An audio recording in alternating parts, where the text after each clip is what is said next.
Olá! Seja muito bem-vindo, seja muito bem-vinda a mais um episódio do podcast Mentes Brilhantes. E hoje, com uma convidada que eu amo de paixão, Camila De Masi. Seja muito bem-vinda! Obrigada! Muito feliz de estar aqui. Camila é neuropsicóloga, especialista em terapia cognitivo-comportamental e distúrbios do sono. É mestre em ciências pela Universidade Federal de São Paulo e mãe de 3. Seja muito bem-vinda. Obrigada por esse bate-papo que vai ser incrível. Vamos ver, acho que sim. Estou muito feliz de estar aqui. Obrigada pelo convite. Que gostoso. Hoje nós vamos falar sobre os TDAHs maiores, porque a gente entende essa história de TDAH que parece que tem cara de transtorno de criança, né? TDAH não tem nada a ver com infância e adolescência exclusivamente. TDAHs crescem e é sobre isso que nós vamos falar hoje, né, Cá? Exatamente, as mentes brilhantes continuam brilhando por aí, né? E a gente precisa olhar para elas também. Então, apesar de ser um transtorno do neurodesenvolvimento, ele não, né, estaciona na infância, né? Então, é importante a gente falar desse público também. Ótimo, muito bom. Até mesmo porque vamos pensar que existe aí todo um olhar para as questões genéticas do TDAH, né? Então, existe de fato uma maior heredabilidade, enfim, porque se tem uma criança com TDAH, a gente pode afirmar que o pai também terá, ou seja, o pai que a gente recebe lá no consultório querendo saber se o filho tem TDAH, obrigatoriamente ele também terá. Conta pra gente um pouco. Não obrigatoriamente, mas a chance, né, é maior. Então, a literatura traz pra gente uns dados de que alguém que tem TDAH tem uma chance aí de até 70% a 80% de gerar filhos, né? Pode até 70% a 80% gerar filhos com TDAH.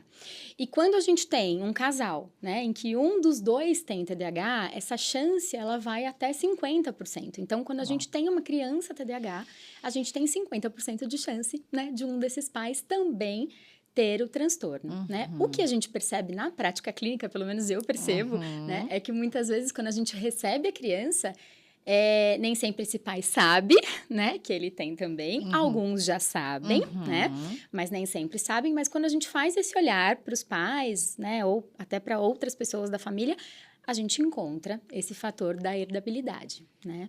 E isso acontece porque tem fatores neurogenéticos envolvidos mesmo, né? Então, a gente sabe que tem genes responsáveis pela síntese, né, da dopamina, da noradrenalina, que são os neurotransmissores muito envolvidos no transtorno e que vão estar alterados, né? Então, esses genes, eles passam, né, de pai para filho, embora a genética não seja o único fator, né? E o fator determinante para a expressão da doença. Tá, isso é bem importante, até considerando, então, o fator, enfim, ambiental, né? E aí, considerando essa alta heredabilidade genética, os pais tendem a apresentar também mais desafios na criação desses filhos, não só porque o filho com TDAH dá mais trabalho, mas talvez porque ele também tem alguma dificuldade, seja nas funções executivas, no seu controle de resolução de problemas. O que você tem visto na prática clínica? O que eu percebo é que a gente tem esses 3 públicos, né? A gente tem as famílias que vêm trazer as crianças para avaliação ou para intervenção, porque, né, precisa entender o que acontece com elas, ou porque de alguma forma já sabem que tem um transtorno ali que precisa de intervenção. Tá. E às vezes é uma família que desconhece a sua própria condição, né? Eu acho que esse é o nosso maior desafio, até como terapeuta, como, né, no trabalho de orientação de pais. Acho que este pai que se conhece muito pouco, né, e até que não percebe as suas próprias dificuldades, é um pai, né, uma família um pouco mais difícil da gente intervir, né?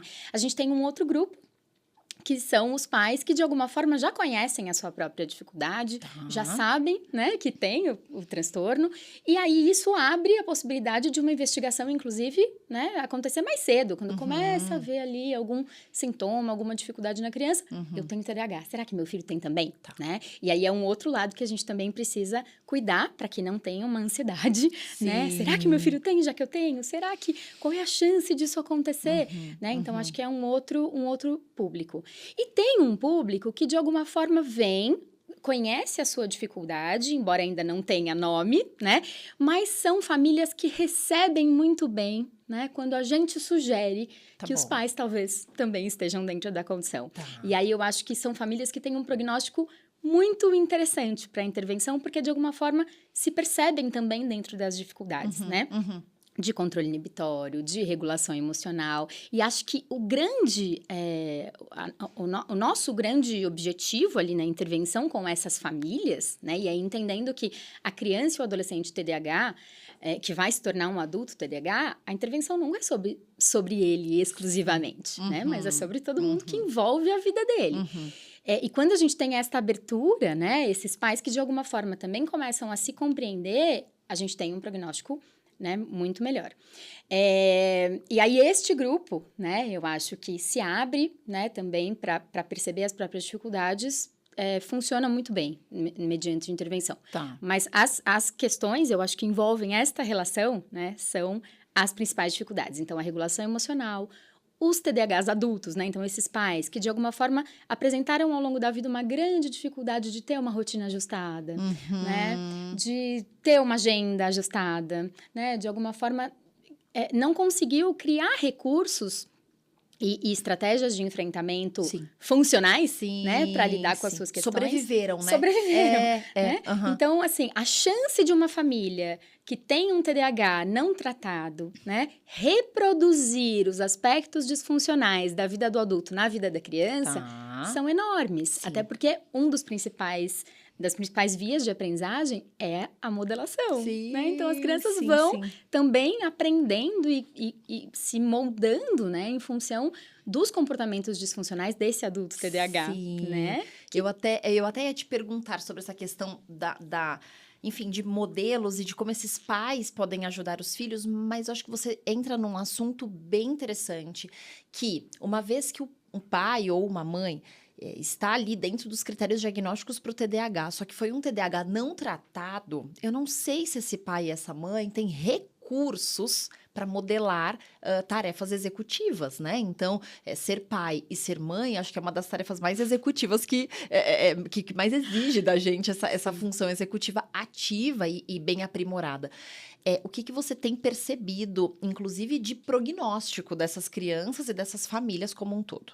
Eu acho que as famílias dos pais TDAHs não tratados são os nossos grandes desafios justamente por conta disso, né? Porque eles não têm estratégias desenvolvidas, né? Eles não tiveram um treinamento adequado, né? De habilidades, às vezes de habilidades sociais mesmo, né?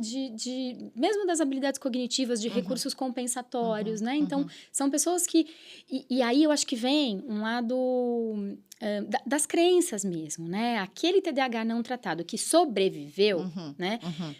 Como ele sobreviveu a duras penas, né? Eu acho que chega na vida adulta com aquela reflexão de, eu era assim, mas eu dei certo, né? Eu era assim, a vida foi difícil pra mim, mas olha, eu tô aqui. Então, assim, se a vida for difícil pra ele também vai sobreviver. É isso, até porque ele precisou se provar e provar pro pai, pra mãe e pro mundo o quão capaz ele era, né? Então, de repente, essa vulnerabilidade, ela é na verdade... vista com agressividade, né?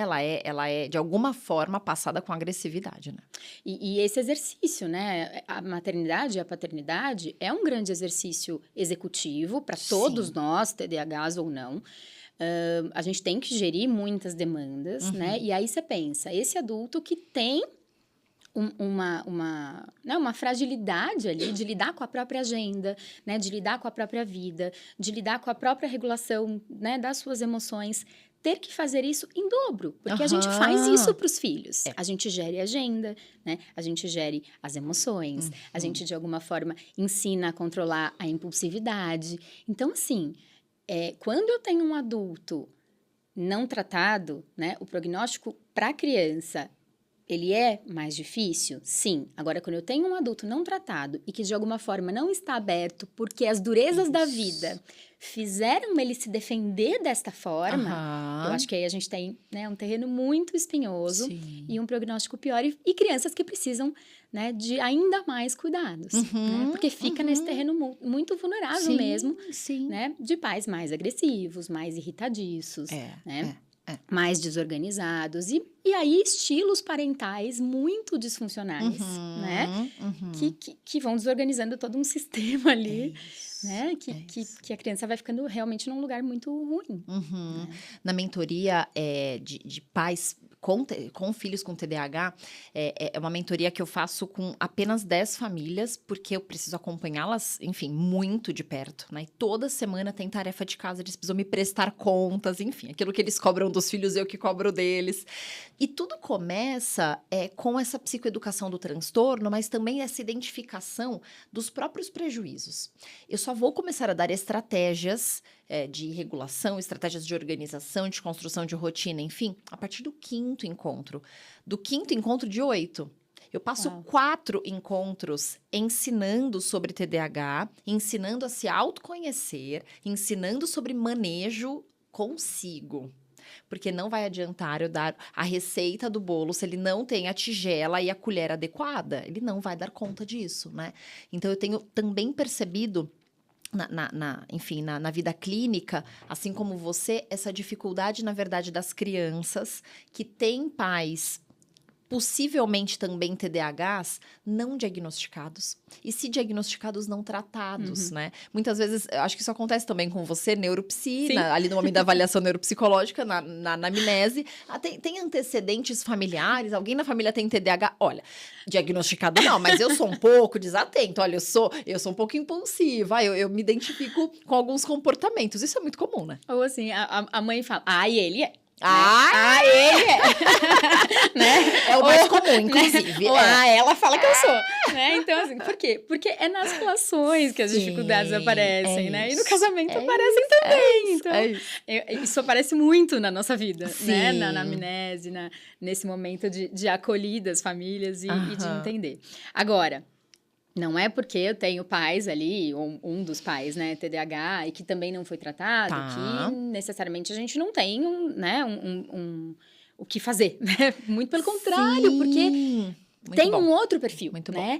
Desses pais que sobreviveram também, porque são, né, pais da nossa geração, ou até, né, mais velhos do que nós. Sim. Que não tinham acesso, né, nem a diagnóstico e nem a tratamento, que chegaram até aqui, que são bem-sucedidos, que conseguiram, né, prosperar na vida, enfim, mas que têm consciência da dureza, né, desse caminho todo. Então, esses pais, eu acho que são perfis mais fáceis da gente dialogar, da gente, né, mostrar onde é que a gente precisa colocar o foco, né, na vida ali, porque o TDAH tem as dificuldades, a criança, o adolescente? Tem. Sim. E tem mesmo. É claro, né? Então, assim, é claro. Mas eu vou focar só nisso? Não vou. Cadê as virtudes dele, né? Exatamente. Então, acho que esses pais que, de alguma forma, conseguem olhar para suas histórias, né, e reconhecer os seus buracos, né? Eu acho que são pais que, de alguma forma, se tornam mais empáticos, né, às questões das crianças, né? Sim. E assim, a gente tem um outro público que eu acho que só vai se dar conta disso realmente quando chega na nossa mão. Então, a criança vem para avaliação, né? A criança tem ali um transtorno de neurodesenvolvimento. Isso é uma questão importante também. Nem sempre um pai TDAH ou uma mãe TDAH vai gerar filhos TDAHs. Esta família do transtorno de neurodesenvolvimento, ela pode se expressar de outras formas, né? A gente pode ter um pai TDAH que gere um filho com um transtorno específico de aprendizagem, por exemplo, a gente pode, né? A gente pode ter um pai que está dentro do espectro autista que gere um filho TDAH, pode também, e vice-versa. Então, também tem isso, né? A gente está falando desse fator do TDAH, mas dessas, né, essas condições, de alguma forma, elas também se misturam nessa expressão, né, da questão genética. Então, esses pais que, de alguma forma, se dão conta das suas dificuldades quando chegam pra gente, também são famílias bem prazerosas, assim, da gente trabalhar, né? Porque muitos TDAHs não vão ter uma vida escolar difícil, né? Essas pessoas que têm um funcionamento, né, melhor. Sim. Não vão ter uma vida escolar difícil. Talvez quando a demanda aumentar, né? E aí quando, né, vem a vida profissional que exige mais, quando vem uma casa para cuidar, uma família para gerir, né, a própria questão com os filhos. Aí, quando a gente tem um aumento de demanda, é que começa a se perceber também vulnerável, né? E isso é bem interessante também, porque aí é que essas pessoas vão buscar ajuda. Porque, de alguma forma, há uma identificação, né, desse pai, dessa mãe com TDAH nos sinais e sintomas do filho, e aí é por isso que há tantos embates também, né? E uma pergunta que eu sempre recebo, que é sobre o fato do TDAH não ter cura. Então, o tratamento, evidentemente, ele não vai tirar o transtorno, transtorno daquela criança, daquele adolescente, mas também não vai tirar desse adulto. Então, uma coisa que eu sempre falo sobre tratamento de criança e adolescente é sobre a neuroplasticidade. Então, um cérebro ainda muito molinho, a gente vai ensinando ferramentas e vai dando recursos e vai dando estratégias cognitivas, novas rotas neurais vão se formando, consequentemente, a diminuição expressiva dos prejuízos funcionais começam a acontecer. Agora, Camila, conta pra gente sobre esse TDAH descoberto na vida adulta. Quando este cérebro, de alguma forma, assim, não dá pra gente evitar pensar sobre a verdade, né? O cérebro tá formado, e aí eu descubro que eu tenho TDAH. Já sendo pai, já sendo mãe, o tratamento vai me ajudar exatamente aonde, como, já que o meu cérebro já não está tão plástico assim. Conta pra gente sobre o tratamento para esses TDAHs que cresceram. Eu acho que a neuroplasticidade, ela tá presente ao longo do nosso desenvolvimento, né? Inclusive na vida adulta. Então, não dá pra gente ter também uma visão tão desesperançosa, assim, né? De que, acabou, não acabou, né? Congela o cérebro, o pé. Não, né? A gente tem a capacidade, claro que a nossa capacidade de aprender, ela vai diminuindo ao longo do tempo. Então, quanto mais velhinhos ficamos, né? Menor a nossa curva de aprendizagem, mas a gente sempre pode aprender, né? Tá. Então, acho que esse é a primeira grande verdade aí que a gente traz para os processos de intervenção. Você tem solução. Tem. E a gente vai ensinar para esse adulto, além desta questão, né? É possível fazer um treino cognitivo, de repente, para melhorar alguma habilidade cognitiva? Mas a gente vai investir muito mais em estratégias compensatórias nessa vida adulta, né? Então, ensinar estratégias de organização, ensinar como é que você faz a eleição de prioridades, ensinar estratégias para gestão de tempo. Então, muito tentar encontrar quais são exatamente as dificuldades e traçar ali um plano de tratamento que, de alguma forma, reverbere e gere resultado para o momento em que o indivíduo está agora, né? Então, quais são as demandas, né? Quais são exatamente os pilares da vida ali que precisam de intervenção? E, além disso, é claro, a gente tem adultos que foram crianças, né, de um nível de gravidade de TDAH muito maior do que na vida adulta. A gente falou dos que a gente descobre na vida adulta, né? Mas não necessariamente isso já não estava presente lá. E estava presente. Precisa estar, Precisa estar, né? é um critério. Pode ter passado mais despercebido. Exato. Mas, assim,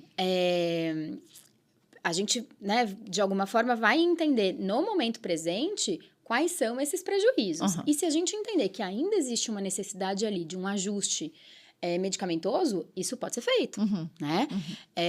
E tem adultos que respondem, inclusive, muito bem e que, né? Nossa, como eu não tinha vivido isso antes, porque melhorou muito a minha vida, né? Diferente do que a gente... Diferente, mas não tanto, né? Eu tenho muito esse olhar, assim, sobre a medicação, tanto para as crianças quanto para os adultos. Eu acho que a medicação, de alguma forma, ela te dá condições, né, de você se aproveitar melhor das intervenções de terapia e criar essas estratégias todas, tanto, né, na infância, adolescência, quanto na vida adulta. Porque senão a gente teria aí todo mundo fadado a tomar remédio para sempre. E nem todo mundo vai precisar, né? A grande maioria, aliás, arrisco dizer que se a gente faz um trabalho de intervenção bem potente, né, a gente cria essas conexões e a gente cria essas rotas mesmo, não só as rotas neurais, mas as rotas comportamentais, né, que a gente precisa. Então, esse é o foco do tratamento, encontrar onde é que estão as demandas, né, ensinar esta pessoa, de alguma forma, né, a funcionar de um jeito diferente, apesar das dificuldades que ela tem, e muito, assim, cuidar de quem é esta pessoa afetivamente falando, né? Porque esses TDAHs que eram TDAHs na infância, que de alguma forma cresceram, né, sobrevivendo ali, eles têm crenças muito dolorosas, né? Assim, eles muitas vezes têm, né, crenças de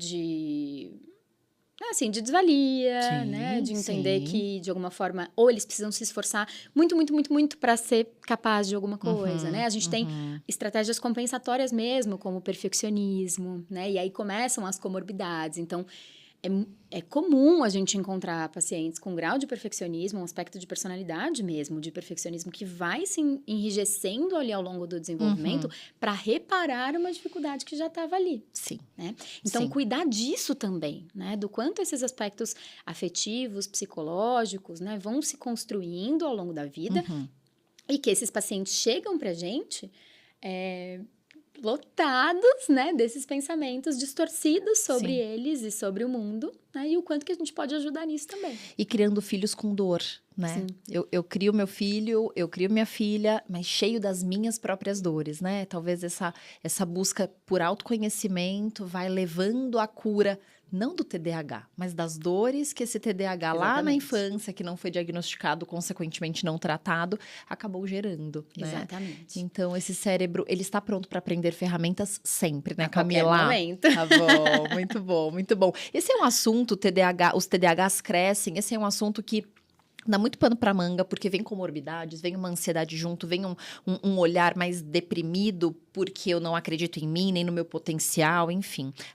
A grande mensagem é que, sim, você que tem uma mente brilhante aí, é possível que você ou alguém perto de você seja também uma mente brilhante e não importa a idade. A gente sempre pode ter um olhar de autocompaixão, de autocuidado, porque a gente merece isso. A gente se doa tanto para os nossos filhos e a gente não tem um tempinho de parar e se olhar e se conhecer e se automonitorar, né? Doutora Camila, ela esclarece pra gente esse tom esperançoso. Então, vindo de você, a gente confia. Que bom! Camila, obrigada por esse bate-papo, obrigada por tantos esclarecimentos e, com certeza, muitas mentes brilhantes sendo abraçadas com a tua fala. É isso aí. Obrigada a você pelo convite. Até a próxima, gente.